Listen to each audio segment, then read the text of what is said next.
Saludos cordiales, estimados alumnos, estudiantes de este curso de Eclesiología.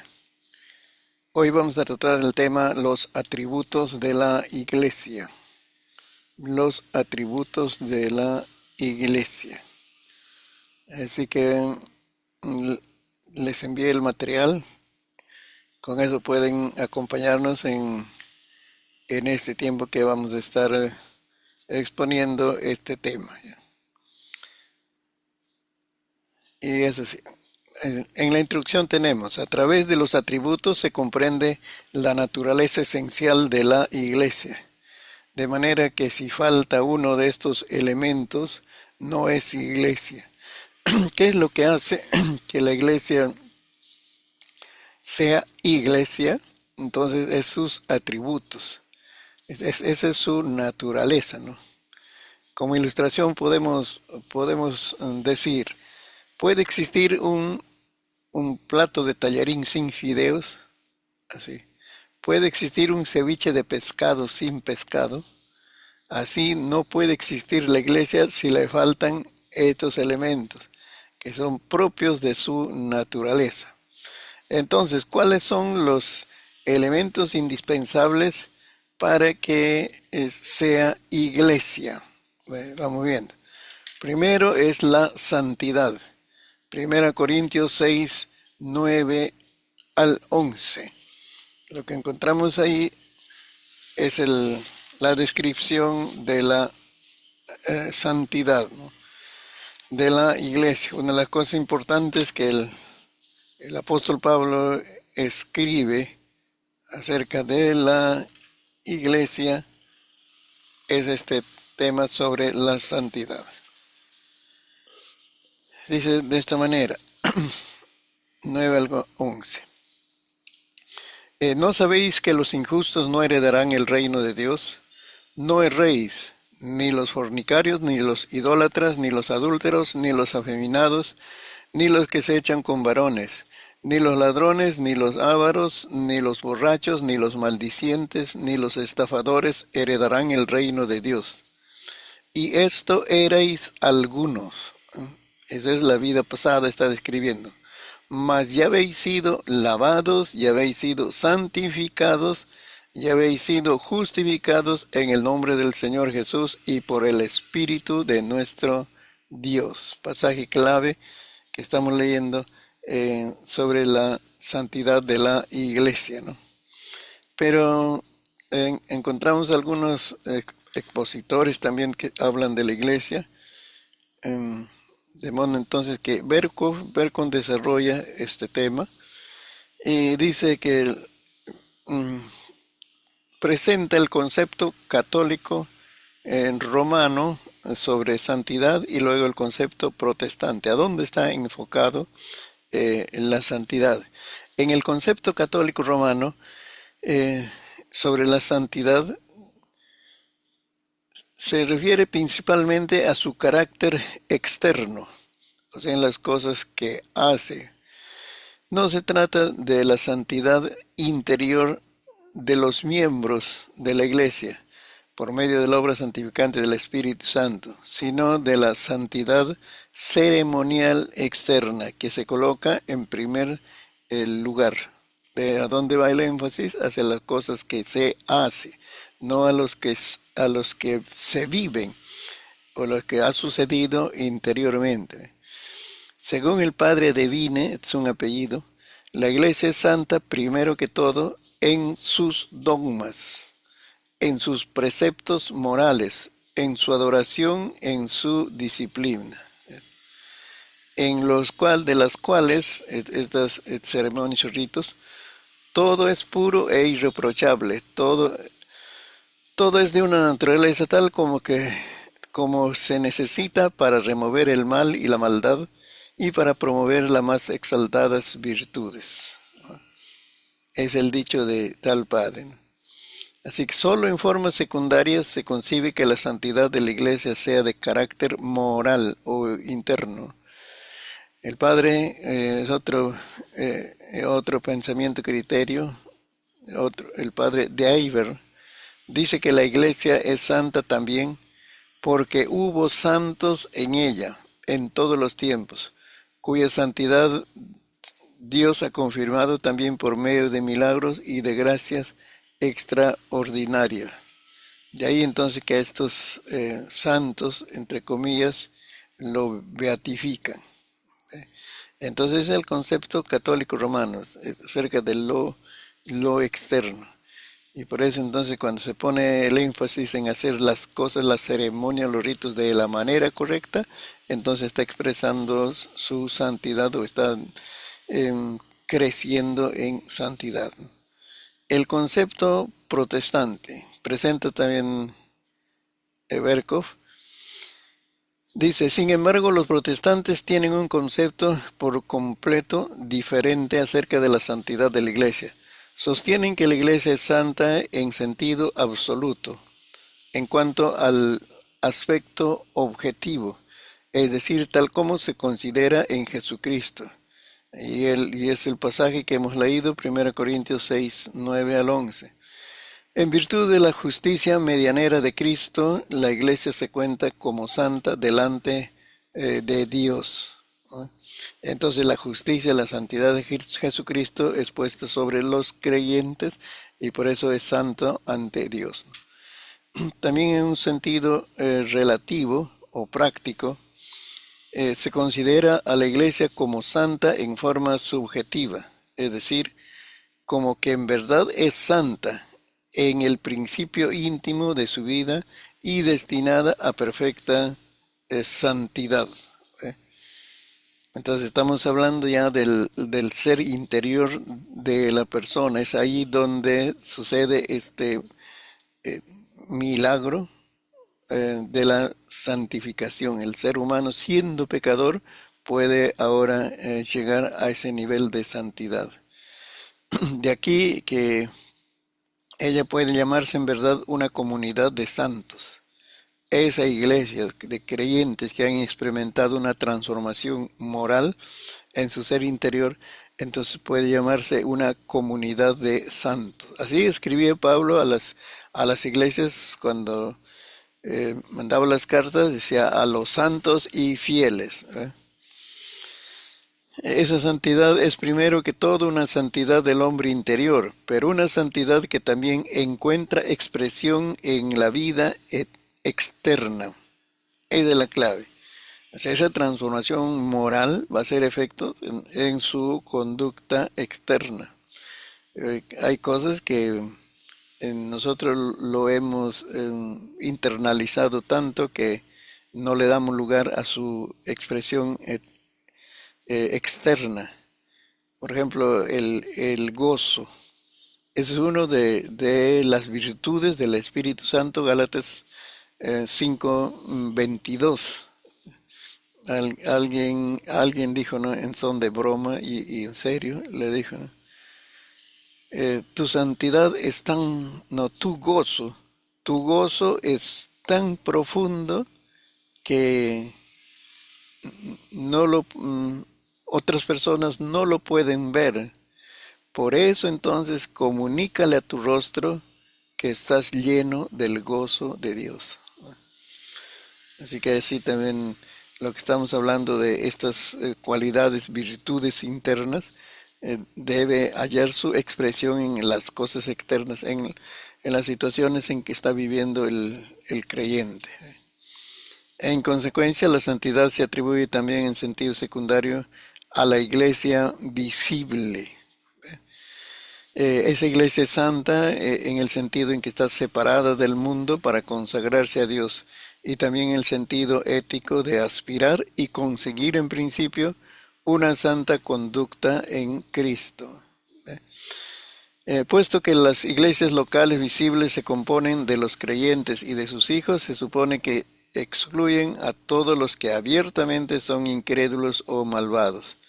Pablo no duda dirigirse a las iglesias considerándoles como integradas por santos. Eso es uno de los nombres que se le da a los creyentes, ¿no?, que han experimentado esta transformación moral y participan ahora de una iglesia local. O sea, no tenían ningún reparo en llamarles santo. Pues sí, nosotros decimos el hermano, así, ¿no?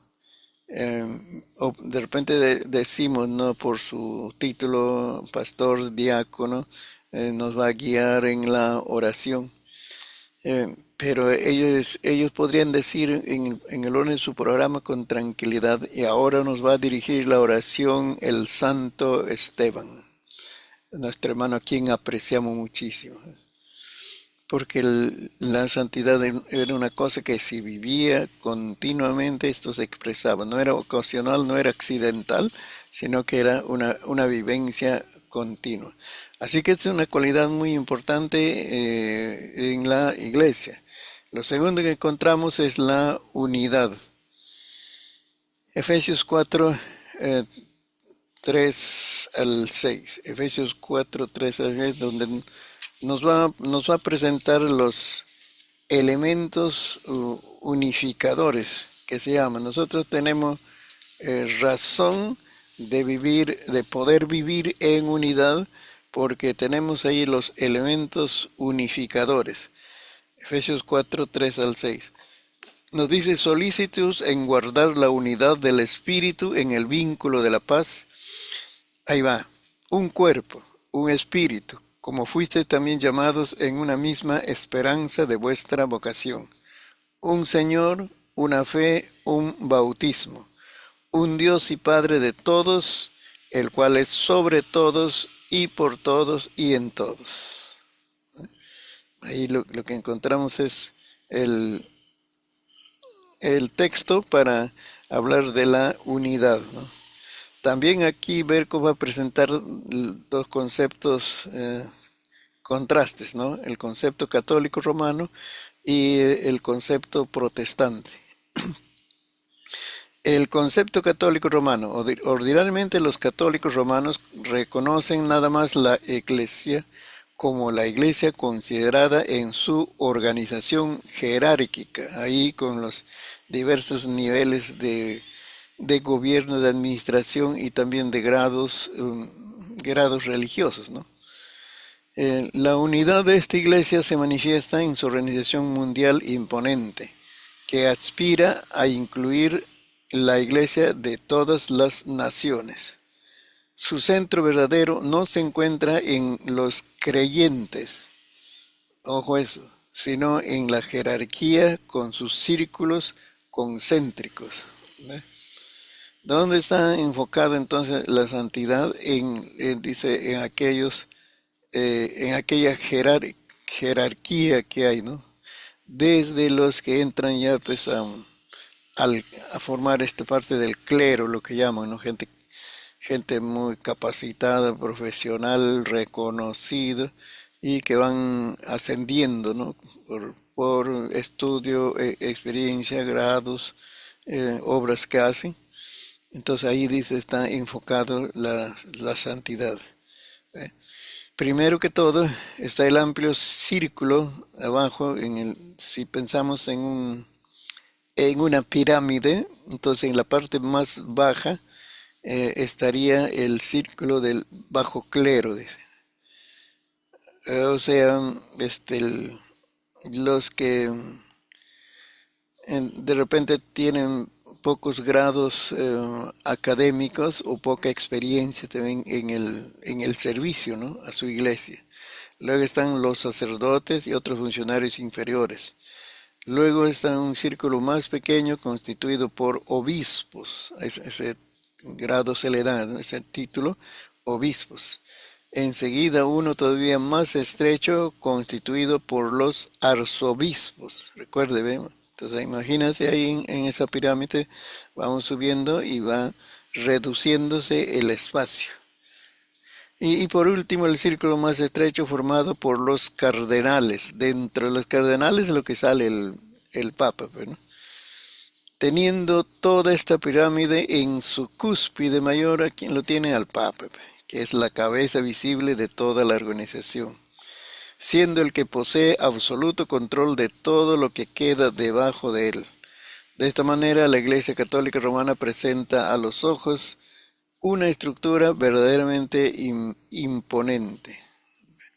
Ahí está entonces enfocado la unidad, dicen, en donde debe estar concentrado la unidad, donde se exige mayor práctica en la unidad, es en el clero y en esos niveles de grados, de títulos que se va viendo, ¿no? Entonces, no, no enfocan que los creyentes también pueden vivir en unidad, ¿no? Ahora, el concepto protestante. Los protestantes afirman que la unidad de la iglesia no es principalmente de carácter externo, sino de carácter interno y espiritual. ¿Ve? De carácter interno y espiritual. Es la actitud que se tiene hacia la unidad, hacia el respeto, ¿no? ¿Qué sientes por una persona que no está en tu iglesia, no está asistiendo, no está bajo tu gobierno, pero que también está practicando la fe evangélica? Es el carácter interno. Y espiritual es lo diferente, lo contrario de la unidad presencial, podemos llamar, aunque estamos en diferentes lugares, por la distancia, por nombres, denominaciones, etcétera, pero podemos conservar la unidad espiritual. Es la unidad del cuerpo místico de Jesucristo, al cual todos los creyentes son miembros. Nuestra unidad se basa en la persona de Jesucristo, ¿no? El cuerpo de la iglesia está controlado por una cabeza, que es Jesucristo, que también es el rey de la iglesia, la cual está animada por un espíritu, el espíritu de Cristo. Esta unidad implica que todos aquellos que pertenecen a la iglesia participan de la misma fe, están unidos juntamente por un lazo común de amor y tienen la misma perspectiva gloriosa sobre el futuro. Eso es lo que vemos en Efesios capítulo 4, cuando leemos del 3 hasta el 6, encontramos que la iglesia camina en unidad porque tiene un destino común. Eso es lo que va a marcar notablemente cuál va a ser la actitud hacia su hermano que está desarrollando su vida cristiana en otra iglesia, en otra denominación. Porque la Biblia no presenta destinos diferentes para las denominaciones. Hay un destino común, que es el hogar celestial. Jesús dijo, en la casa de mi Padre hay muchas moradas, muchas cosas, ¿no? Así que eso debe ser uno de los elementos importantes que reconoce para cultivar la unidad en el cuerpo de Cristo, ¿no? Esta unidad interna procura y también logra, hablando relativamente, una expresión externa en la profesión y en la conducta cristiana de los creyentes, en su adoración pública al mismo Dios en Cristo y en su participación de los mismos sacramentos. Hay una expresión externa de esa unidad interna que estamos hablando, ¿no? No puede haber duda acerca del hecho de que la Biblia afirma la unidad, no solo de la iglesia invisible, la iglesia universal, sino también de la iglesia visible, la iglesia local y la iglesia también denominacional. Entonces allí también se debe expresar la unidad, ¿no? Además, en Efesios 4 al 16, que sigue el texto que hemos usado al comienzo, es donde Pablo afirma la unidad de la iglesia. También tiene en la mente a la iglesia visible, porque habla de la designación de oficiales en la iglesia y sus trabajos a favor de la unidad de ella, ¿no? ¿Dónde dice esto? En el versículo 11, cuando dice, y él mismo, o sea, Cristo constituyó a unos apóstoles, profetas, a otros evangelistas y a otros pastores y maestros. Entonces ha designado los oficiales para que trabajen en el perfeccionamiento de los creyentes a favor de la unidad. Una de las cosas en que el creyente es perfeccionado, es la obra santificadora del Espíritu Santo, es en el aspecto de la unidad. Aprende a vivir, caminar en unidad con su hermano en Cristo en la iglesia local y luego con sus hermanos en Cristo de otras iglesias, otras denominaciones. Eso es parte de la madurez, de modo entonces que si yo no estoy aportando por la unidad, no estoy colaborando, no soy un elemento unificador, sea pastor, líder o creyente, no estoy creciendo en la semejanza de Cristo, no estoy creciendo en mi vida moral y espiritual, ¿no?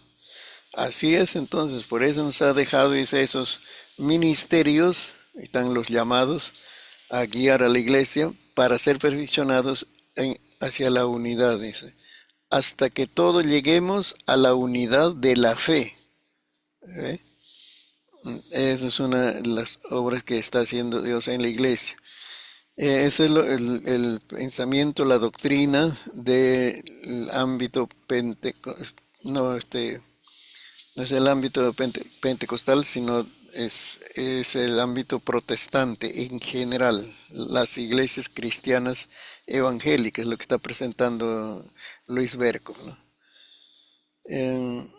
Debido a la unidad en la iglesia, una iglesia fue amonestada a suplir las necesidades de otra. Esto encontramos en la Biblia. El Concilio de Jerusalén procedió a la resolución de un problema que había surgido en Antioquía.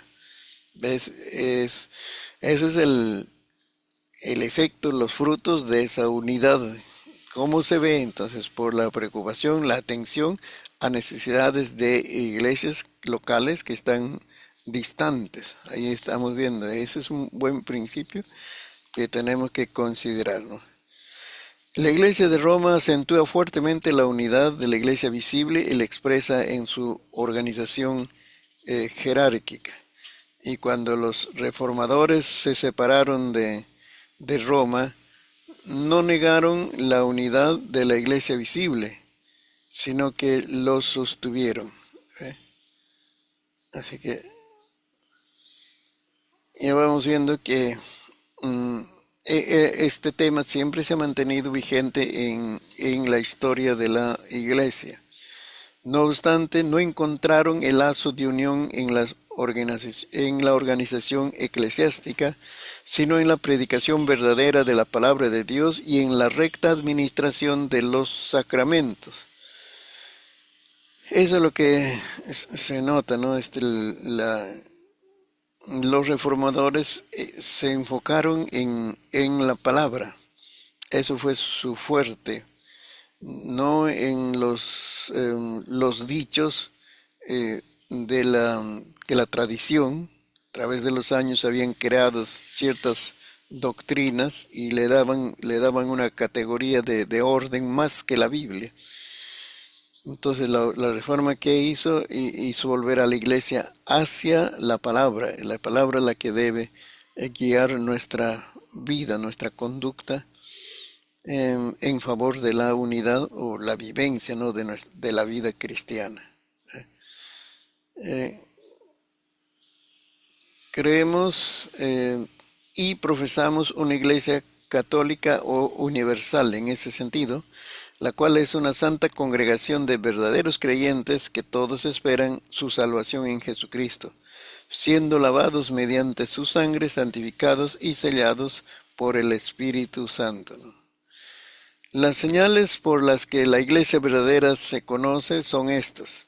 Si la doctrina pura del Evangelio se predica en ella, si mantiene la administración pura de los sacramentos tal como fueron instituidos por Cristo, y si la disciplina eclesiástica se ejercita en el castigo del pecado. En resumen, si todas esas cosas se manejan de acuerdo con la pura palabra de Dios, todas las cosas contrarias, por lo tanto, quedan rechazadas y Jesucristo reconocido como la misma cabeza de la iglesia. Entonces, que estamos hablando que esa unidad también nos va a llevar a ejercer, ¿no? con, con apego a la Biblia las cosas externas, que son los sacramentos, eh, nosotros decimos las ordenanzas, ¿no? Y el desarrollo de esa iglesia visible, porque hace diversas actividades, ¿no? Actividades, claro, en pro de la vida espiritual. Sigue el argumento de Berkov, dice, en los Países Bajos esta doctrina se eclipsa en recientes años en la proporción en la que una multi o pluriformidad de iglesias eh, se eclipsa en reciente de iglesias se acentuó atendiendo a los hechos históricos y a las condiciones existentes. Al presente, de nuevo, se acentúa en algunas de las discusiones corrientes. En atención a las divisiones actuales de la Iglesia, es muy natural que surja el problema respecto a saber si estas divisiones no van en contra de la doctrina de la unidad de la Iglesia visible. Este es el caso pues, en que la Reforma trajo una gran bendición, la doctrina de la justificación por la fe. eh, y, y ahí que entonces todos los que estaban a favor de la Reforma, desde los que tienen cargo o no tienen cargo y los creyentes de esa época, apoyaron y surgió esta reforma, se marcó definitivamente. Así que de ahí se separó la iglesia protestante que lo llamaron, esa es la iglesia cristiana evangélica, ¿no? Eh, pero hay un hecho significativo que se separaron y se formaron varios grupos, denominaciones que ahora lo llamamos. No, no se separaron y entonces se pusieron de acuerdo y ahora vamos a fortalecernos en la unidad y luchar por mantener esta doctrina. Qué lindo hubiera sido. Esa es la debilidad de la reforma, pues. Y entonces eso repercutió entonces en que cada denominación que salió ahí después de la reforma enfatizaron las cosas externas, marcaron la diferencia en cuanto a los sacramentos, ¿no? Y entonces ya continúa la historia de la iglesia, mm, de esas iglesias o denominaciones que surgieron después de la Reforma, también surgieron otras divisiones. Eso es la triste historia fe de la iglesia cristiana evangélica. A pesar de eso, porque la unidad debilita la fuerza. Eso es una ley. ¿Qué he dicho? La división. La división debilita la fuerza. Ahí estaban las denominaciones divididas por nombres. Luteranos, bautistas, ¿no? Anabautistas lo llamaban antes. Eh, y, pero a pesar de todo eso, seguía desarrollándose la iglesia. Eh, y entonces surgieron otras divisiones. O sea que es un milagro que esté avanzando el, esta doctrina cristiana evangélica, es un milagro porque hay tantas divisiones y cada una de ellas siempre hay un énfasis doctrinal muy particular, ¿no? Así que es hora de volver a reconocernos entre hermanos. Si tenemos la misma fe en Jesucristo, eh, y las prácticas de nuestra santidad, moralidad son parecidas, semejantes, va a haber ciertas diferencias, sí. Y, y entonces si caminamos en unidad, podemos lograr muchísimo más de lo que ahora está logrando la iglesia cristiana evangélica. ¿Ves? Así que hubo esas divisiones, ¿no? En respuesta a esto, dice, se debe decir que algunas divisiones, tales como aquellas que se deben a diferencias de localidad, de lenguaje, son perfectamente compatibles con la unidad de la Iglesia, pero otras tales como que se originan en perversiones o se tuercen, ¿no?, doctrinas o en abusos sacramentales, en realidad estorban la unidad. Las primeras resultan en la dirección providencial de Dios, pero las últimas se deben a la influencia del pecado, al oscurecimiento del entendimiento, al poder del error, a los caprichos del hombre, y por tanto la Iglesia tendrá que luchar por el ideal derrotando estos obstáculos. Entonces, cuando eh, no aportamos a la unidad de este pueblo grande que es la Iglesia cristiana evangélica, eh, en verdad, ¿qué hacemos? Nuestra doctrina particular denominacional lo sobrevaloramos, lo enseñamos, lo predicamos en nuestros creyentes y luego entonces el problema está cuando decimos que las otras denominaciones están en error. Y los maestros o predicadores se arrogan el ser poseedores de la única verdad y usan como escudo, protección, la Biblia. Dice, yo predico lo que dice la Biblia, no lo que dicen las denominaciones, pero está predicando su doctrina denominacional.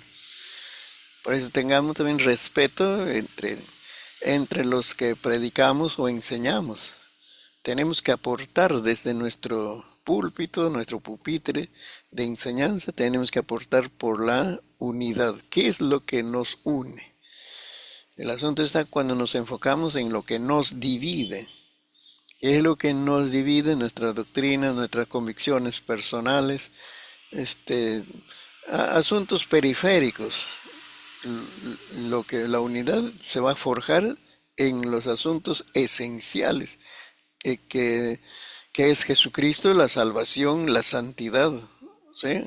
Y entonces estaremos haciendo un buen aporte para la iglesia, ¿no? La pregunta todavía surgirá, dice, de si alguna iglesia invisible no debe encontrar expresión en una sola organización.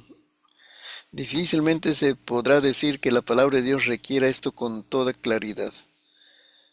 Y la historia ha demostrado que esto no puede sostenerse y que tampoco merece consideración.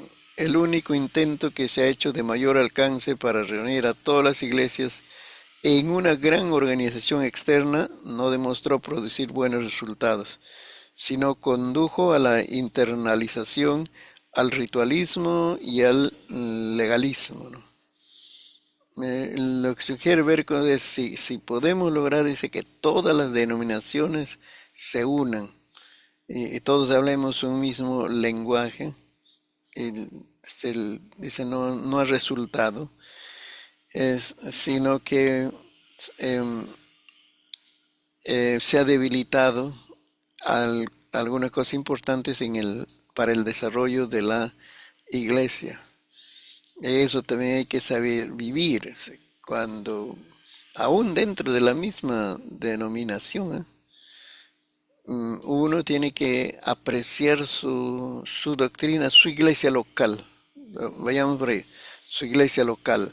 Aprecia a sus hermanos, aprecia su pastor o equipo ministerial, ama, estima, y por eso está en esa congregación. Dicho de otra manera, ha encontrado en esa iglesia local su hogar espiritual y por lo tanto le va a ayudar en su crecimiento. Pero si no encuentro en esa iglesia local mi hogar, ¿qué va a estar pasando? Estoy viviendo en una iglesia, pero con la visión y el aprecio de mi corazón en otra iglesia, en otro pastor, en otro ministerio. Así es. Eso no ayuda en el desarrollo personal espiritual del creyente. para poder desarrollarse, ¿no? Y que se quitan todos los obstáculos ahí para el desarrollo moral y espiritual y lleve mucho fruto, necesita vivir eh, identificado con su iglesia local. Amar, apreciar a su iglesia local, entonces fortalece la unidad así en su iglesia local y luego también respeta lo que otros están haciendo. Ahí está en su lenguaje de prédica, de enseñanza, de diálogo. También respeta, aprecia lo que está haciendo otros, otras congregaciones. Pero soy responsable de cultivar la unidad en mi congregación local, como creyente o como pastor. Y por eso amo y aprecio a lo que en el hogar donde estoy viviendo. En educación, ¿cómo se dice eso? Se dice entre el maestro y el alumno, en cualquier dirección, o entre el alumno y el maestro, debe haber una conexión emocional para que ese alumno aprenda, asimile los contenidos. Y si no hay esa conexión emocional, entonces va a sufrir el alumno. Y el maestro también va a tratar de enseñarlo, de transmitir esos contenidos, ¿no? Pero va a ser el trabajo más dificultoso porque no hay una conexión emocional. Entonces, cómo usted escucha la enseñanza, la predicación de una persona que usted aprecia, usted estima, lo valora? ¿Cómo usted escucha? No es con atención, con deseo, y aprende y toma notas, ¿no? Y comparte con otras. Y dicen, mi pastor me ha enseñado, este me ha sido útil, ¿eh? Porque usted no solo aprecia el contenido, la lección, sino aprecia quién lo dijo, quién le transmitió. Eso es importante en el ambiente educacional hablando. Entonces aquí en el ambiente de la iglesia también así. Es difícil que se pueda unir todas las denominaciones en una organización. Huele a ecumenismo. Pero tenemos que aprender a vivir en unidad, apreciando nuestro hogar espiritual y respetando lo que están haciendo otras iglesias y otras denominaciones. Ese es el tema, es la clave, ¿eh? Así que ante esta pregunta, ¿no? Se puede unir en una sola organización, dice, ¿no? Lo que es la iglesia invisible, pero que está en diferentes denominaciones. Difícilmente se podría decir que la palabra de Dios requiera esto con toda claridad. O sea, así como también la iglesia invisible, el cuerpo de Cristo, está en diferentes lugares por situaciones geográficas. Por ejemplo, es difícil hacer un culto aquí en Perú con todos los creyentes de las 23 regiones, la unidad física. Es difícil o imposible, también diríamos, pero podemos estar unidos en la fe. Estamos distantes por la situación geográfica. Ahora también eso se puede aplicar a las diferencias denominacionales. Cada uno estamos en nuestra casa, en nuestro hogar espiritual, pero aportamos por la unidad del cuerpo de Cristo. Y podemos hacer alguna actividad en el año, en los 6 meses, que demuestre nuestra unidad en nuestra ciudad, en nuestro pueblito. Testimonio maravilloso sería, ¿eh? De eso es lo que nos está hablando Berkos, nos lleva a reflexionar, ¿no? Dice, además, la multiformidad de iglesias tan característica del protestantismo, hasta donde resulta de la dirección providencial de Dios y de un proceder legítimo, surgió de la manera más natural y está en completa armonía con la ley de la diferenciación, según la cual un organismo en su desarrollo evoluciona de lo homogéneo a lo heterogéneo. Se también dice facilita, ayuda. Yo digo, no, también la división debilita. en el desarrollo de la iglesia, la división. Pero Berco dice, no, por ejemplo, las células tienen que dividirse en nuestro cuerpo para poder expresar este cuerpito que tenemos, ha sido de la división de las células, ¿no? En los primeros años, dice, la criatura crea en el cuerpo de la criatura, él no, pues, sino en el cuerpo de la criatura se crean nuevas células, ya, 8.000 millones de células, algo así. Y luego ya en los siguientes años, ¿qué hace? Esas células solamente crecen y esa es tu estatura. Entonces también dice eso, según Luis Berco, ¿no? También eso es necesario, eh, la división para poder desarrollarse, alcanzar. Ahora, se puede, reflexionando, ¿no? Se puede justificar porque hay diversos grupos sociales para alcanzar y cada denominación alcanza un grupo social de acuerdo a esa visión que tiene. Hemos hablado en crecimiento de iglesia, cursos de crecimiento o crecimiento de iglesia. Eso hemos hablado porque hay diferentes grupos sociales. A ver, para alcanzar a los drogadictos, alcohólicos, eh, este, ¿qué iglesia es fuerte? Asamblea de Dios pensando nosotros. ¿Qué iglesia de las asambleas de Dios del Perú a nivel nacional tiene un programa así específico, gente, pastores, líderes, todo local, destinado a recuperar alcohólicos y drogadictos? Es asunto de visión. La iglesia ahora se llama la iglesia Victoria, creo que Víctor, algo así. No comenzó como iglesia, comenzó como un centro de rehabilitación. Entonces, para alcanzar en Lima alcohólicos, drogadictos, y entonces es su visión, alcanzó a esas personas.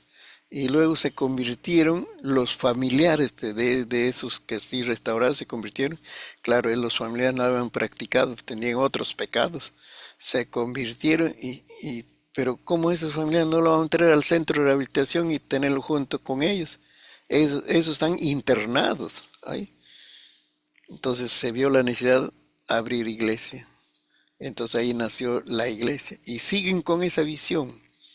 De Perú ha crecido a Venezuela, lo que tengo información, por el, por el pastor que llegó hasta Venezuela, yo hizo el mismo trabajo. Ha crecido así en otros lugares. En Perú también en diferentes lugares tiene. Pero esa es la visión que tiene, ¿ve? Entonces la división también puede ser favorable para alcanzar a diferentes grupos sociales de nuestro territorio peruano. Pero eso no indica no justifica eh, que no aportemos por la unidad. Entonces yo sigo mi visión nomás y no trabajo por la visión de otro. Podemos trabajar unidos. Claro, cada uno alcanzando diferentes grupos sociales, pero lo que yo tengo como mi especialidad puede ser útil para otra iglesia que no es su especialidad alcanzar esos grupos. Entonces, hay formas. Cuando uno no es solamente ya pues, de nosotros los creyentes, algo así, ¿no? Ya tiene que ser un asunto de administradores de las denominaciones, que son ejecutivos nacionales. Se deciden cultivar la unidad del cuerpo de Cristo, se puede lograr mucho más de lo que estamos viviendo ahora, ¿no? Eh, ya volvamos entonces a este atributo que estamos hablando de la unidad. Es muy posible, dice, que las riquezas inherentes del organismo de la Iglesia encuentren mejor y más completa expresión en la variedad actual de iglesias de la que producirían en una sola organización externa. ¿Ve? O sea, podemos lograr, también podemos aprovechar eso. Lo que puede ser debilidad se puede convertir en una fortaleza. No quiere decir de consiguiente que la Iglesia no debe luchar por una mayor medida de unidad externa. El ideal será siempre dar la mejor expresión adecuada a la unidad de la Iglesia. En la actualidad hay un movimiento de unión de iglesias muy fuerte, ¿no? Pero este movimiento, hasta donde se ha desarrollado en nuestro día, aunque indudablemente nace de motivos dignos de alabanza de parte de algunos, todavía es de mucho dudoso valor, que a veces solo se piensa en la unidad externa, ¿no? O de repente en la unidad en asuntos representativos, puede ser algo, pero que no está afectando a la esencia de la iglesia, pues. Esto es solamente a nivel de los líderes, los oficiales a nivel nacional y con un nombre y todo esto, ¿no? Se hacen reuniones, almuerzos, comidas, viajes y todo eso, pero no está promoviendo esa unidad, no está llegando a la base que es la iglesia local. Cualquier unión externa que se efectúa debe ser la expresión natural de una unión interna. Enfatiza bastante mi actitud, lo que yo vivo interiormente frente a este tema de la unidad, ¿no? Pero este movimiento actual busca una forma parcial, fabricar una unión externa no fundada en una unidad interna, olvidando que ninguna agregación artificial que procure unificar lo que naturalmente es, disipar, puede proporcionar una garantía en contra de las luchas del partido dentro de aquella agregación. Tal agregación es antibíblica hasta donde se procure la unidad a expensas de la verdad y ha estado marchando sobre las oscilaciones del subjetivismo en religión. El problema está en que por facilitar o promover la unidad, entonces se afectan doctrinas fundamentales, como es la santidad o la persona de Jesucristo, porque eso ya afectaría temas sobre la salvación y la santificación. Entonces, lo que ha caído, no ha caído bien en este asunto, solo ese esfuerzo de unidad externa, de sesiones, reuniones, lemas, y todo, y entonces con ese pretexto ya aceptamos también, por ejemplo, que Jesucristo eh, no es Dios, eh, la segunda persona de la Trinidad, sino es el mejor de los hombres de esta tierra que se convirtió en Dios, ¿ya? Para decir una doctrina, no cualquiera, ¿no? Ahí sí ya estamos sacrificando los, las doctrinas esenciales de nuestra fe. Entonces, esto es una situación muy delicada que se debe notar, pero de hecho el- debemos concluir, ¿no? Que soy responsable de la unidad en mi congregación local. Si no cultivo, no sé vivir la unidad en mi congregación local, menos voy a poder vivir en la unidad con mis hermanos de Cristo de otras denominaciones. Entonces somos responsables de eso, ¿no? Porque es la expresión de la mm, naturaleza de la iglesia, ¿verdad? El otro atributo que es bien significativo es la universalidad. Es otro concepto o tema que vamos a tratar en esto como atributo de la iglesia. Efesios 1, 22 y 23. Dice así, y sometió todas las cosas bajo sus pies y lo dio por cabeza sobre todas las cosas a la iglesia, la cual es su cuerpo, la plenitud de aquel que todo lo llena todo. Aquí no dice ya las iglesias, sino está hablando de una iglesia, sentido individual, y un cuerpo, un cuerpo. Entonces la iglesia no es varios cuerpos bajo una cabeza, que es Cristo, ¿no? Sino es la iglesia, es el cuerpo, un cuerpo, y la cabeza es Cristo. Entonces está hablando de la universalidad de la iglesia, ¿no? Este, mm, este tema también se expresa, o sea, en la doctrina se escribe, o se habla, se predica con otra palabra, que se puede decir la catolicidad, porque católico quiere decir universal, ¿no?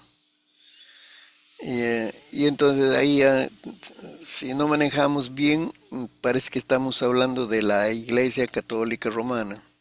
No, este, de eso no estamos hablando, sino por eso es que la división se llama la universalidad, porque podría ponerlo la catolicidad, ¿no?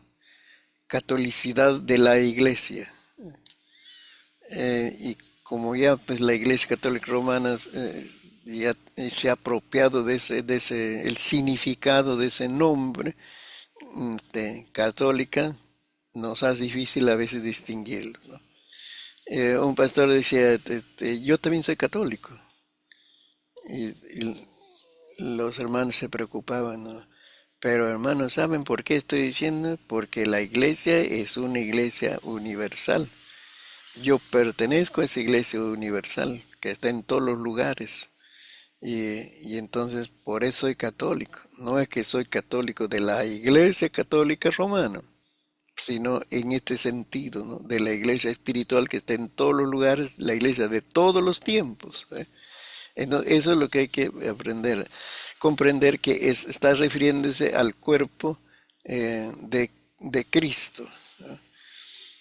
Que también presentamos que en el concepto católico romano solo eh, se toman la autoridad de decir de que ellos son la verdadera iglesia católica romana, la verdadera iglesia universal romana, pues, ¿no?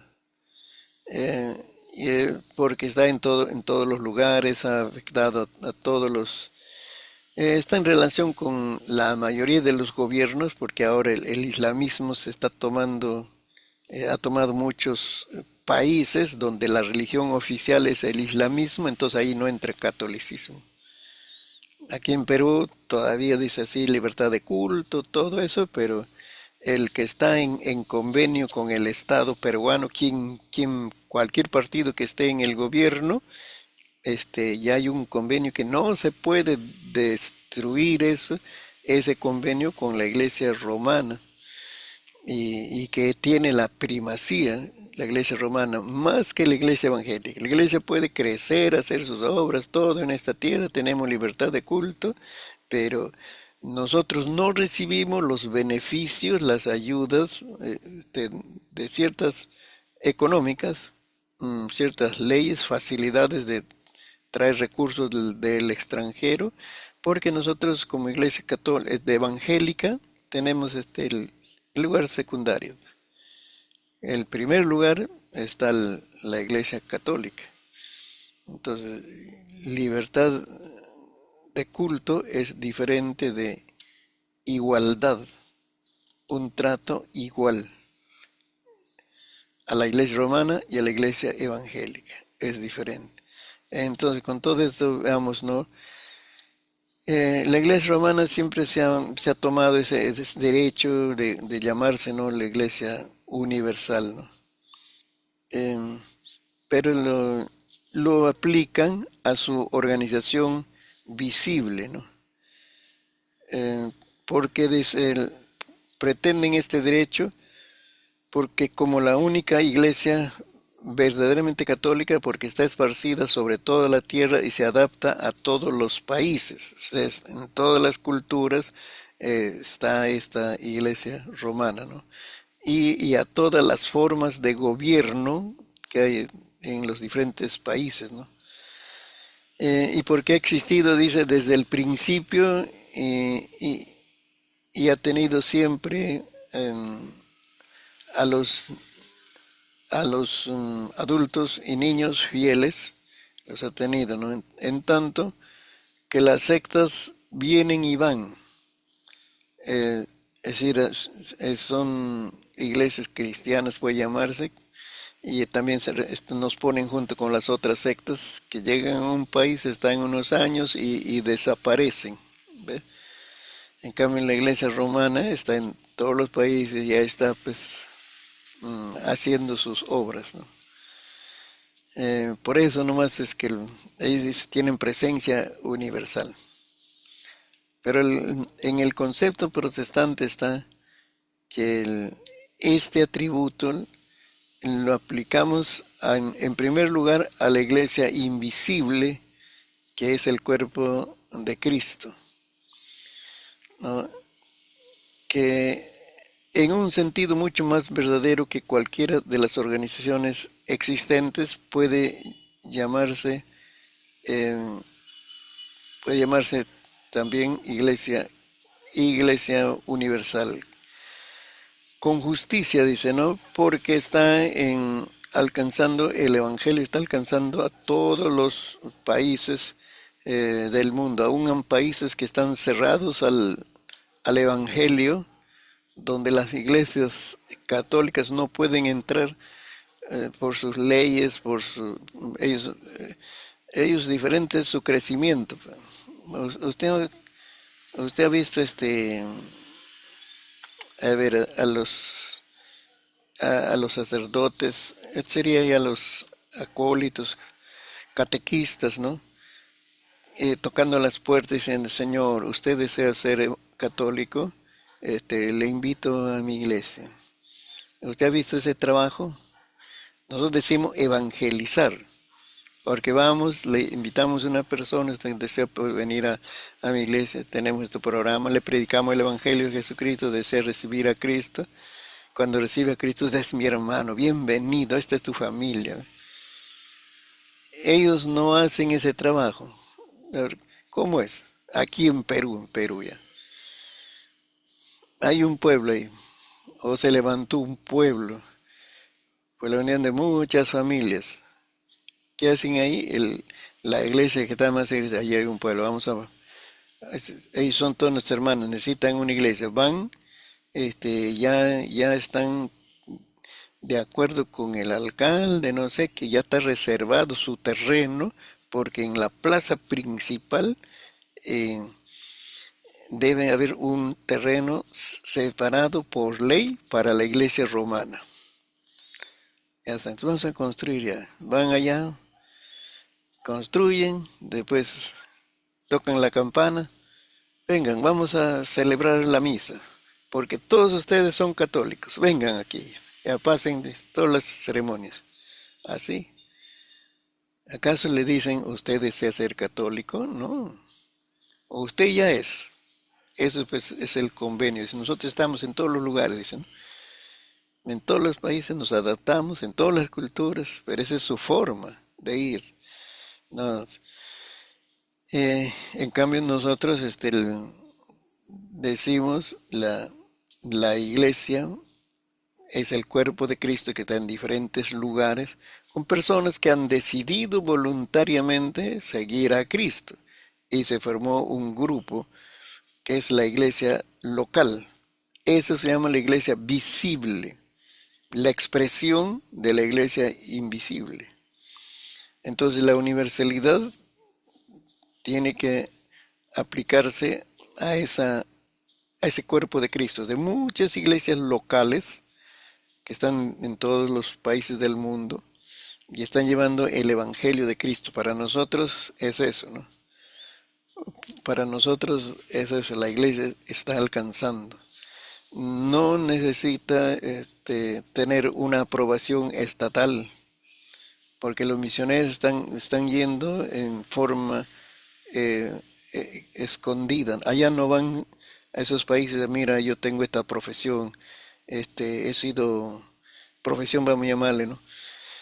He sido capacitado 5 años en el seminario y vengo a enseñarles la doctrina de Dios. Soy pastor, soy misionero, soy reverendo, ¿no? No necesitamos eso, lo hacen volver. Entonces van con una profesión. Soy agrónomo, enfermero, no, tengo habilidades y vengo a este país a vivir, ¿no? Y entonces se desenvuelven ahí en su trabajo, pero a la vez están haciendo obras. Y después ya se ganan el afecto, mayormente su trabajo es levantar la iglesia. Entonces vamos a decir, formas estratégicas en que el Evangelio está llegando a esos lugares. Esa es una iglesia universal. No hay territorio donde no pueda llegar el Evangelio de Jesucristo, porque el Evangelio es para todas las personas. Los países pueden levantar sus cercos, leyes, todo eso. Hay una persecución fatal ahora en China y en Corea del Norte, pero ahí está el Evangelio de Jesucristo, está prosperando. Y en China está prosperando el Evangelio más que en los países libres, donde hay libertad de culto. Esa es una iglesia eh, universal, que está en todos los lugares, está bajo los diversos gobiernos que están usando los seres humanos, ¿no? De derecha, de izquierda, que se llame, ¿no? Hasta ahora. Entonces, ahí vamos a dejarlo este tema de la universalidad, pero vamos avanzando porque nos quedan dos todavía. Eh, Aquí ahora está, vamos a hablar de la sobrenaturalidad.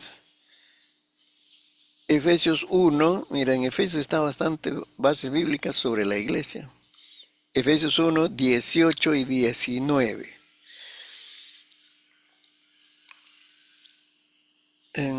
Del 17 mejor. Pablo ora por la iglesia para que ellos puedan tener entendimiento espiritual acerca de la palabra del conocimiento de Dios.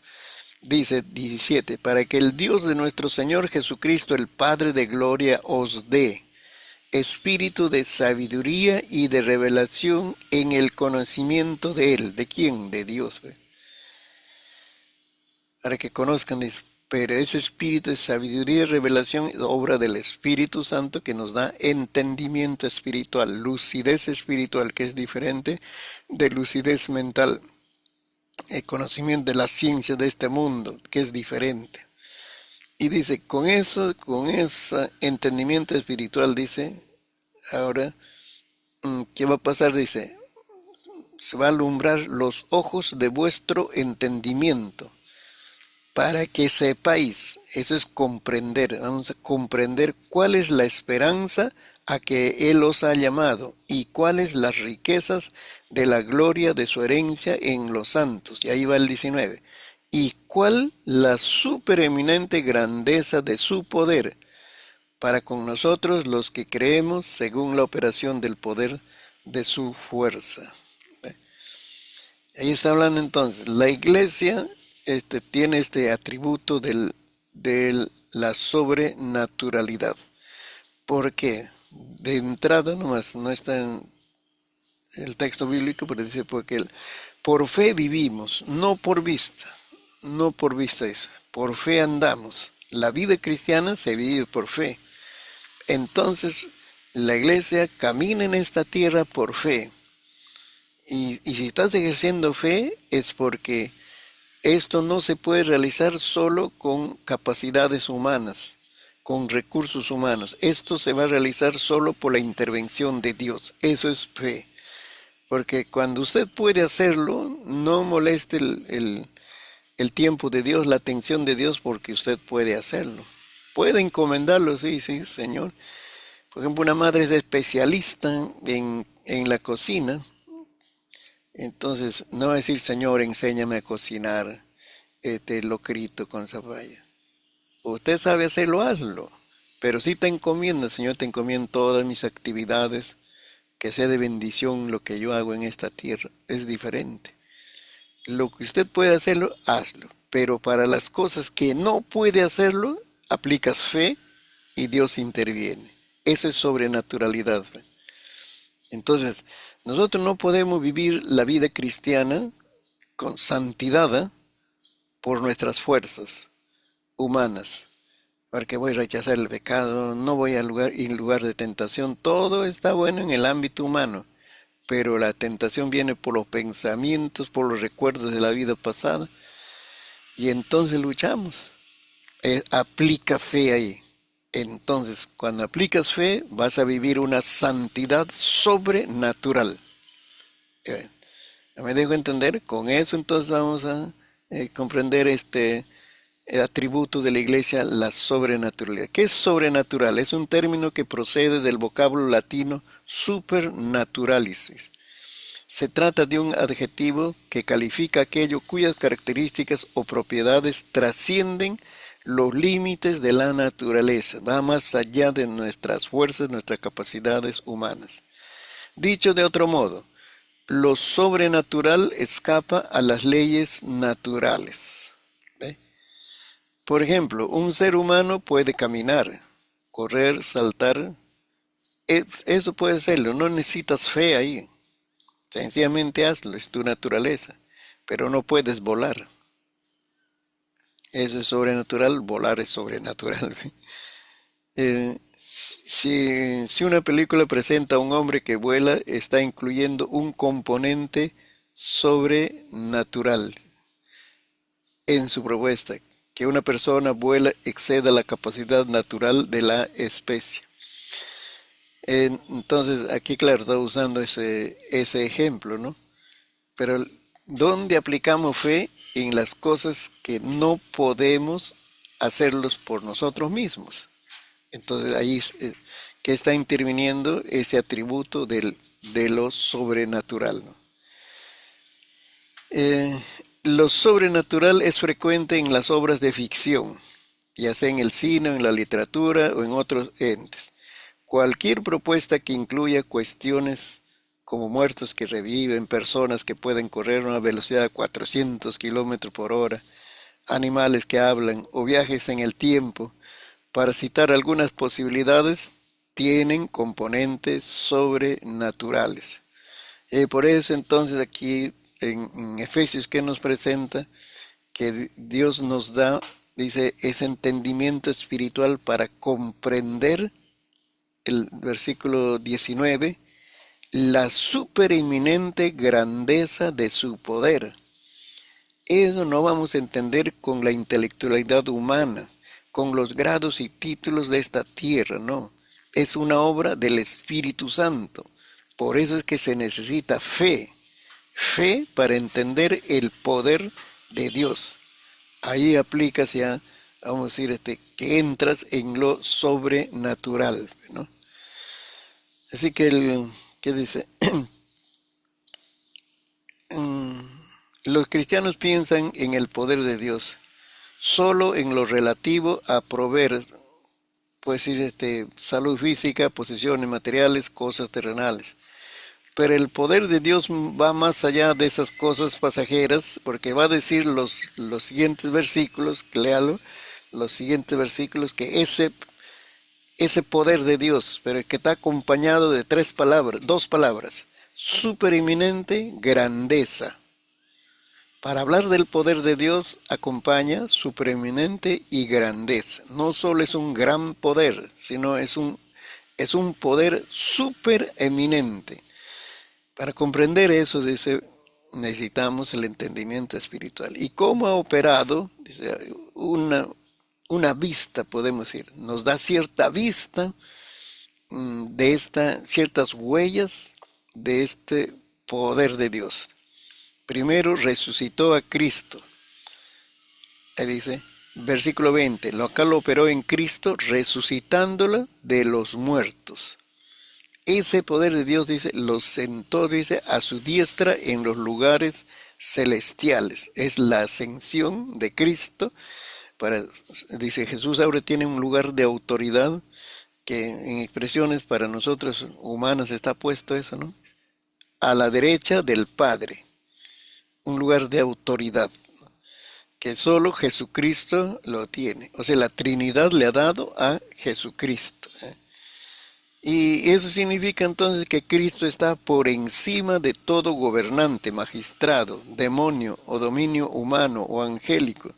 Poderes que se mueven en esta tierra, imperios que se mueven en esta tierra, todo está bajo el poder de Jesucristo, está bajo el gobierno de Cristo. Y luego dice, Cristo está por encima de todo nombre. Nombre, ¿eh? Los nombres describen a personas, imperios, todo lo que esta tierra se mueve. Y de todo lo que un nombre implica, autoridad, carácter, rango, majestad, poder, excelencia. De todo lo que el nombre cubre. Note que abarca todos los tiempos, entendiendo entendiendo Dios que muchos querrían tomar para sí mismo la autoridad que solo es de Jesucristo. Estos poderes e imperios que están bajo el gobierno de Cristo también quieren tener ese poder, esa autoridad, como decir, moverse en independencia, lejos de Cristo. Pero ahí Jesucristo todo lo tiene bajo su gobierno, bajo su poder, ¿no? Dice, poder que lo ha sometido todo, dice, bajo sus pies, bajo el gobierno de Cristo. En la antigüedad, el conquistador ponía su pie sobre el cuello del conquistado para indicar su completa sujeción. Así lo dice en Josué 10, 23 al 24. Todo lo ha subordinado bajo la autoridad de Cristo. Todo es de un rango inferior a Cristo. Es un término primariamente militar que implica estar bajo las órdenes de alguien. Y por eso entonces al final, que ya hemos leído en otra parte, Jesucristo llega a ser cabeza de la iglesia. El que la cabeza guía, lidera, va, como se dice, da órdenes. Entonces ahí vemos la sobrenatural. La iglesia vive en esa sobrenatural porque Cristo, su cabeza, la cabeza de la iglesia, está sobre todo gobierno e imperio de esta tierra.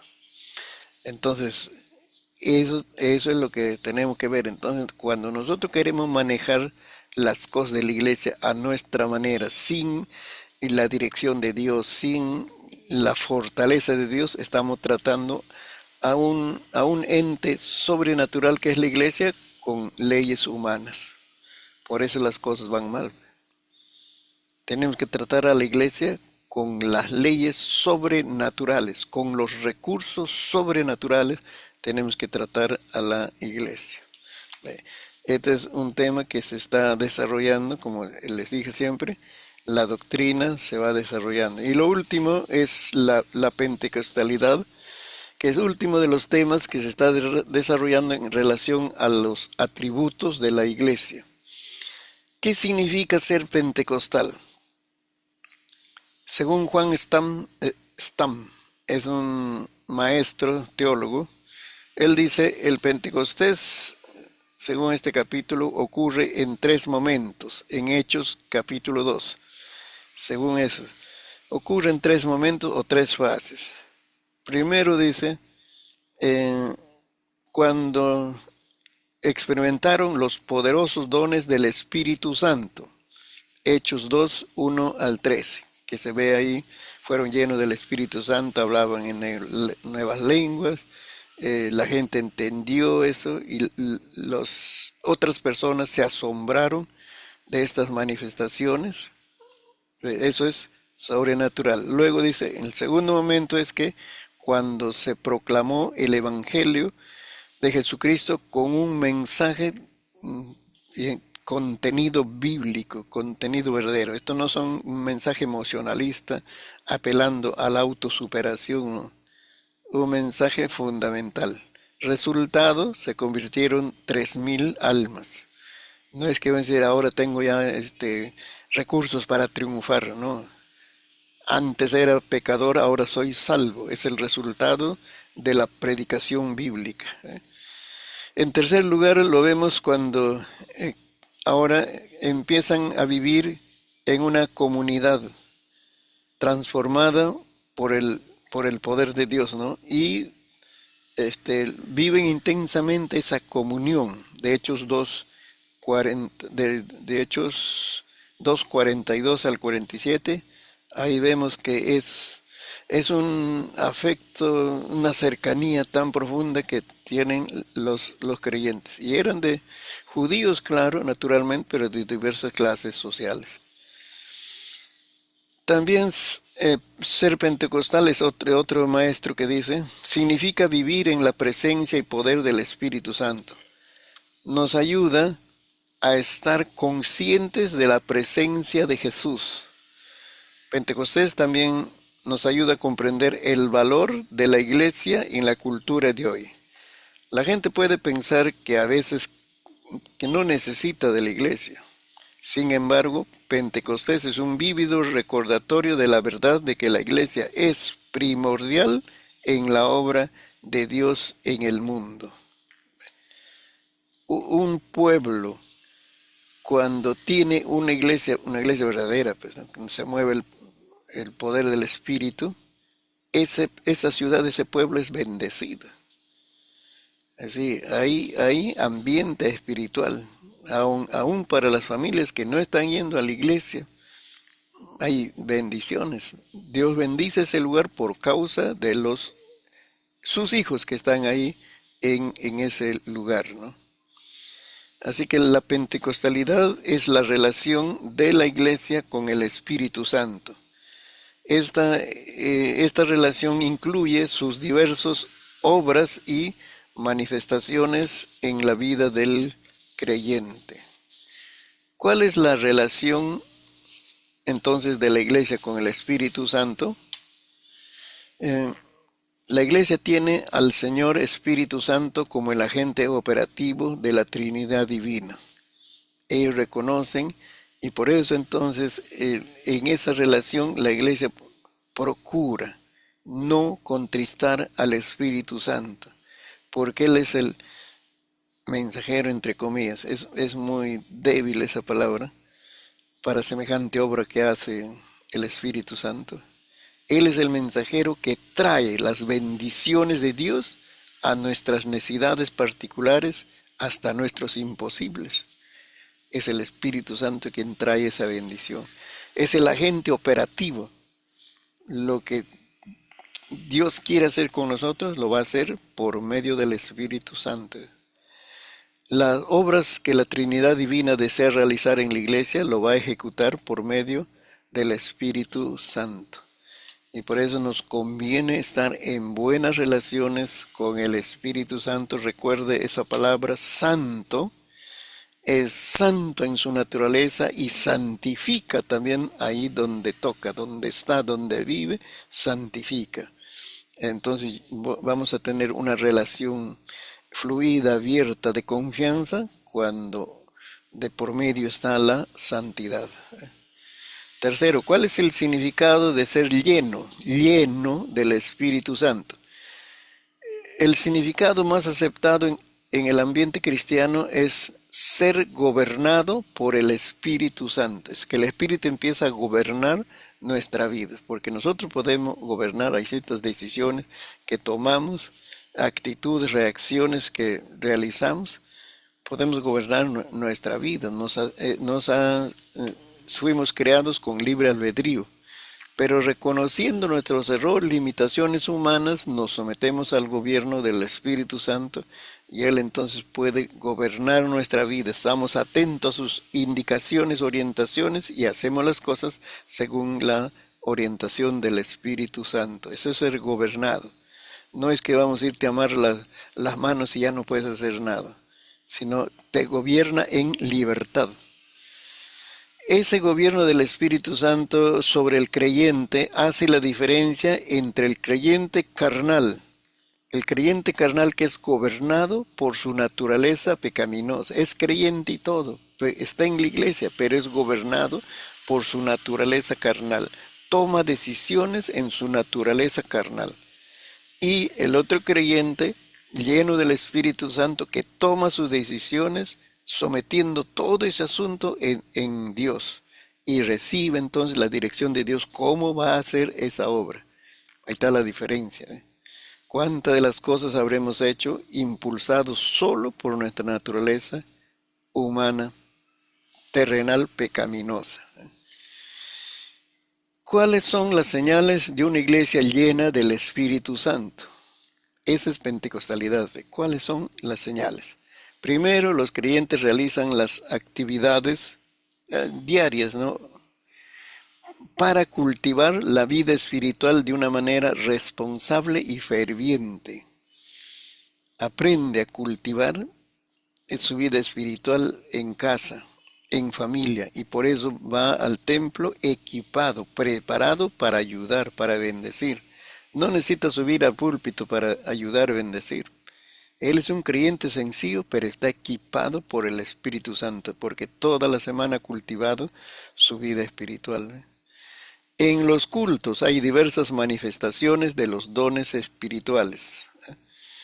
Luego, la mayoría de los creyentes están involucrados en el evangelismo. Es una iglesia llena del Espíritu Santo, tiene pasión por las almas. Hay un sincero amor por las personas que no conocen a Cristo y ahí están incluidos sus familiares. Entonces hacen su mejor esfuerzo para llevar el evangelio y que esas personas conozcan a Cristo, ¿no? Resultado, el crecimiento numérico de la iglesia es notable. Esa iglesia crece constantemente y no debe detenerse. Las nuevas generaciones que vienen deben seguir ese mismo ritmo de crecimiento y quizás mejorar todavía. En los creyentes hay una comprobada vida de santidad, porque por la obra del Espíritu Santo aprenden a respetar el nombre de Dios, a poner en alto el nombre de Cristo, por su forma de vivir, por su conducta. Entonces, esa es una vida de santidad comprobada, ¿no?